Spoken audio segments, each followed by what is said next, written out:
Bienvenue à l'atelier à Saumur, dans mon atelier de fleuriste. Aujourd'hui, une vidéo un petit peu différente des autres.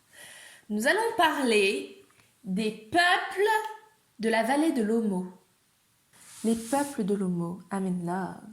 I'm in love. Vous savez, parfois, dans la vie d'un fleuriste, on réfléchit trop. Notamment quand on fait ses études et qu'on nous demande de faire des arrangements floraux pour une couronne, un bracelet, un bijou de corps, une épaulière, un machin. On va faire du montage, du remontage, on va faire des croquis, on va réfléchir aux textures, aux couleurs, on va faire une technique romaine, on va faire du collage, de la cautérisation, bref, on réfléchit beaucoup. Quand j'ai découvert les photos de Hans Silvester dans son livre Les peuples de l'Omo, je suis restée sans voix. Quand j'ai vu ce que ces populations arrivaient à faire avec la végétation, c'était juste waouh. En fait, je pense que ce qui m'a le plus frappée en tant que fleuriste, c'est la facilité avec laquelle ils arrivent à donner un rendu extrêmement sophistiqué, extrêmement raffiné, et en même temps d'une spontanéité extrême, alors que nous, les fleuristes, on réfléchit trop. Ce que j'adore, ce que j'ai adoré quand j'ai vu ces photos, c'est que c'est la beauté qu'ils arrivent à transmettre au travers de la végétalisation de leur corps et leur peinture corporelle et la mise en beauté d'eux-mêmes. Et d'ailleurs, c'est rigolo parce que moi-même, j'avais fait une séance photo il y a quelque temps qui s'appelait Corps végétalisé, où j'avais fait des arrangements floraux hyper sophistiqués, hyper travaillés, que j'avais intégrés sur le corps de la mannequin et tout. Et après, quand je vois ça, quand je vois juste un enfant qui a pris 3 brindilles et qui les a posées sur sa tête, et c'était tellement plus beau, mais tellement plus raffiné, tellement plus libre, que toutes les heures de travail et toute la réflexion que j'avais pu mettre dans cette séance photo, je suis restée scotchée, je suis restée sans voix. Alors, les peuples de l'Omo, qui vivent donc à cheval sur l'Éthiopie, le Kenya et le Soudan, ils pratiquent également ce qu'on peut appeler la peinture corporelle.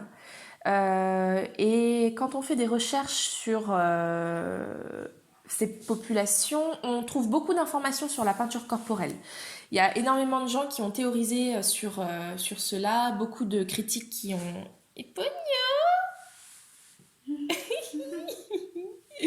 beaucoup de critiques qui ont théorisé sur ces peintures, ils les ont comparées à Miro, à Picasso, à Klee, etc. Vraiment, ça a été très... Il y a eu beaucoup d'interprétations de ces peintures et de mise en parallèle avec l'art contemporain, avec l'art moderne occidental en fait. Donc voilà. Moi, personnellement, ce qui m'a frappé le plus chez eux, c'est peut-être aussi mon regard de fleuriste.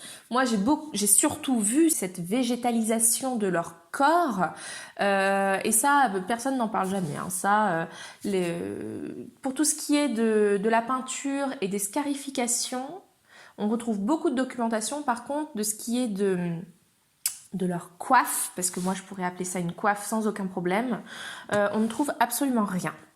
Ce que je trouve superbe en fait dans ces travaux, c'est que c'est très spontané, c'est pas réfléchi, c'est cueilli comme ça, assemblé, et c'est très spontané, mais en même temps on voit que c'est travaillé. Par exemple sur cette photo, on voit qu'il y a eu des graminées qui ont été nouées entre elles. Sur cette photo, on voit qu'il y a des pétales qui ont été roulés, qui ont été mis, qui ont été enfilés sur un fil pour faire une coiffe. Donc c'est d'un côté très spontané et en même temps c'est quand même travaillé. On voit que c'est pas fait au hasard et de toute façon le rendu que ça donne montre que c'est pas non plus fait au hasard. Je trouve qu'il y a une liberté d'exécution que vraiment j'envie. Je trouve ça sublime. Il n'y a pas d'autre mot. C'est beau. Mais la vraie beauté, c'est magnifique. Absolument magnifique. Cette coiffe de fruits jaunes. Je suis sans voix devant. Je trouve ça magnifique. Je trouve ça sublime.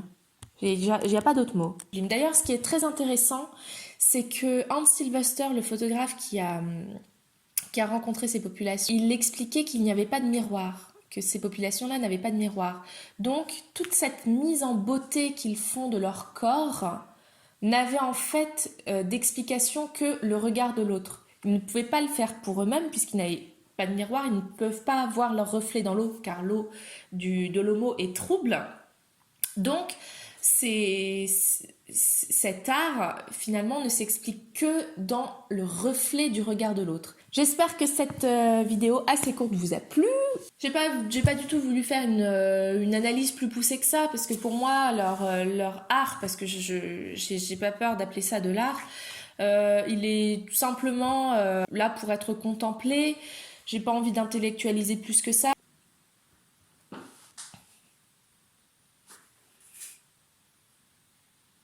J'aimerais bien, dans cette chaîne, essayer de juste faire des petites vidéos comme ça assez courtes où on prendrait juste le temps juste d'observer une culture, une tradition qui ne soit pas forcément occidentale et de voir comment le végétal est pensé dans d'autres pays, dans d'autres cultures.